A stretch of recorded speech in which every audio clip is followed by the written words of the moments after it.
Range का मतलब परिसर, मीडियन का मतलब माध्यिका और मोड का मतलब बहुलक। तो इस एक सवाल से 4 शब्दावली आपकी तैयार हो जाएगी और पूरा का पूरा सांख्यिकी अगर आप अपने स्तर पर देखें तो इस सवाल से आप समझ सकते हैं। निम्न आंकड़ों के लिए परिसर, माध्यक और बहुलक का माध्य क्या होगा? तो माध्यक क्या होता है? माध्यक का मतलब होता है मध्य पद, लेकिन मध्य पद कब? जब आंकड़ों को अवरोही या आरोही क्रम में सजाया गया हो। बहुलक का मतलब क्या होता है? जो सबसे अधिक बार आया हो, जो आंकड़ा सबसे अधिक बार आया हो, उसी को हम बहुलक कहते हैं। ठीक है। माध्य का मतलब क्या होता है? माध्य का मतलब होता है औसत, सभी आंकड़ों का योग बटे में आंकड़ों की संख्या। और माध्य हो गया, और क्या बचा? परिसर।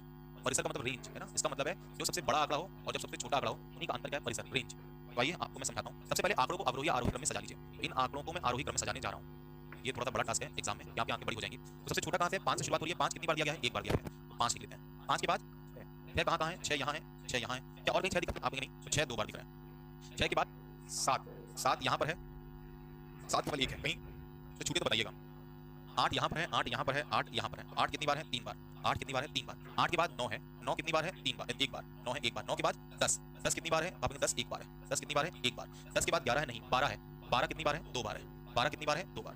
12 कितनी बार है? 2 बार। 12 के बाद 13 नहीं है, 14 है। 14 कितनी बार है? 14 एक यहाँ पर है, केवल एक बार है। 14 के बाद 15 है, आप यहाँ 15 कितनी बार है? एक बार है। 15 एक बार है। 15 के बाद 18 है, 18 कितनी बार है? 2 बार है। 18 2 बार है। 18 से बड़ा आंकड़ा क्या कहीं दिख रहा है? आप कहेंगे नहीं। तो देखिए क्या सब पे चिन्ह मैंने लगा दिया है, इस पर इस पर इस पर इस पर इस पर इस पर इस पर इस पर इस पर इस पर इस पर इस पर इस पर।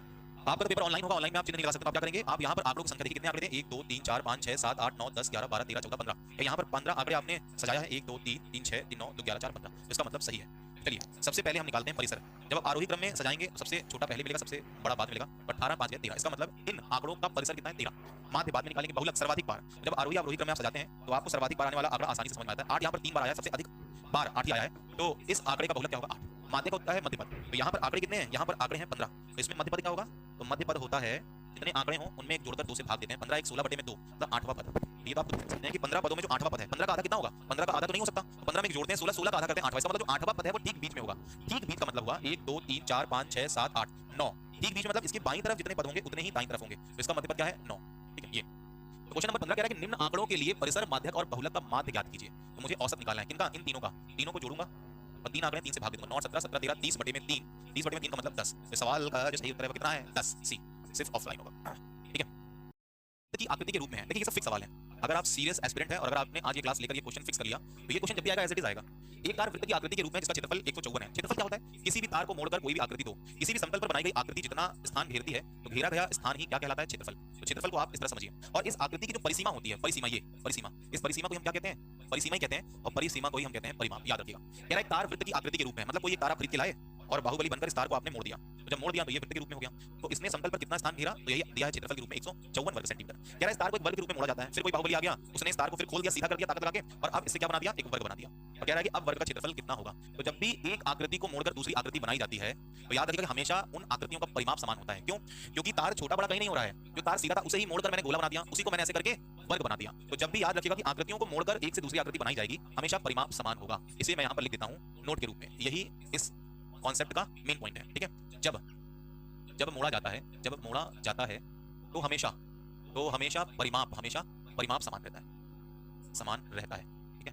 और जब गलाया जाएगा तो 3D में हमेशा आयतन बराबर होता है। ठीक है। तो आप मुझे बताइए कि ये वृत्त का क्षेत्रफल था। ये क्या था? वृत्त का क्षेत्रफल था। तो इस डाटा को याद कर लीजिएगा। वृत्त का क्षेत्रफल था 154 सेंटीमीटर, वर्ग सेंटीमीटर। तो वृत्त का क्षेत्रफल क्या होता है? तो आपके वृत्त का क्षेत्रफल होता है पाई आर स्क्वायर। तो पाई का मान 22/7, आर स्क्वायर बराबर 154। तो इसे सॉल्व करके हम क्या पाएंगे? 11 कम 11, 11 चौके 44, 2 सत्ते 44। आर स्क्वायर बराबर 7 गुणे 7। यहाँ से आर का मान क्या आ जाएगा? 7। अगर आर का मान 7 आ गया है तो मुझे क्या निकालना है? परिमाप, जिसे हम परिधि कहते हैं वृत्त के रूप में। तो परिधि का फॉर्मूला क्या होता है? 2 पाई आर। 2 गुणे पाई का मान 22/7, आर का मान 7, 7 7 कट जाएगा 22 दूनी 44। तो इस डाटा को याद कर लीजिएगा कि अगर वृत्त का क्षेत्रफल 154 वर्ग सेंटीमीटर है तो वृत्त का सर्कमफ्रेंस, सी से दिखा रहा हूं, परिधि क्या होगी? 44। इसे याद कर लीजिएगा। और मैंने आपको बताया कि जब मोड़कर परिमाप बना दिया जाएगा तो परिमाप का भी जो पेरीमीटर है वो कितना होगा? सेम होगा, मतलब 44। और वर्ग का परिमाप क्या होता है? 4 × साइड बराबर 44। तो यहाँ से साइड आ जाएगी 11। तो आपसे कह रहा है कि वर्ग का क्षेत्रफल क्या होगा, तो क्या आप निकाल नहीं पाएंगे? वर्ग का क्षेत्रफल क्या होता है? आप पाएंगे भुजा का वर्ग, ए स्क्वायर।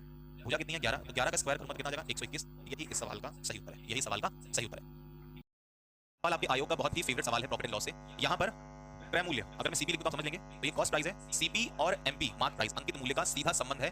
सीधा संबंध अगर सवाल में कहीं भी विक्रय मूल्य का जिक्र नहीं हो रहा है, पूरा सवाल केवल क्रय मूल्य और अंकित मूल्य पर आधारित है, लाभ प्रतिशत और डिस्काउंट परसेंटेज दिया गया है, तो क्रय मूल्य और अंकित मूल्य के बीच सीधा संबंध होता है। क्या होता है? 100 माइनस डिस्काउंट परसेंटेज बटे में 100 plus profit percentage is equal to CP बटे में एमपी। इसका मतलब क्रय मूल्य और अंकित मूल्य का अनुपात हम डायरेक्टली इस तरह से निकाल सकते हैं। ये कैसे आया? बहुत आसानी से आपको समझाया जा सकता है, तो कभी वक्त आएगा तो मैं आपको समझाऊंगा। ये बहुत ही यूजफुल फॉर्मूला है, इस पर आपके एग्जाम में कम से कम 10 से 12 सवाल आए हुए हैं, इसको याद कर लीजिएगा। अब डिस्काउंट परसेंटेज की जगह डिस्काउंट परसेंटेज की वैल्यू लिख लीजिए 10% और प्रॉफिट परसेंट कितना है? 25%। तो आप देखेंगे 100 में 10 गया 90 बटे में 100 में 25 जोड़ेंगे 125, ये आ गया सीपी और एमपी का रेशियो। मुझे क्या दिया गया है? अंकित मूल्य दिया गया है 625, पर मुझसे क्रय मूल्य पूछा गया है। 125 से मैं काटूंगा 5 बार में कट जाएगा, 90 पंचे 450, तो ये आ गया आपका क्रय मूल्य, और यही आपसे पूछा गया था। तो इस सवाल का सही उत्तर क्या है? डी।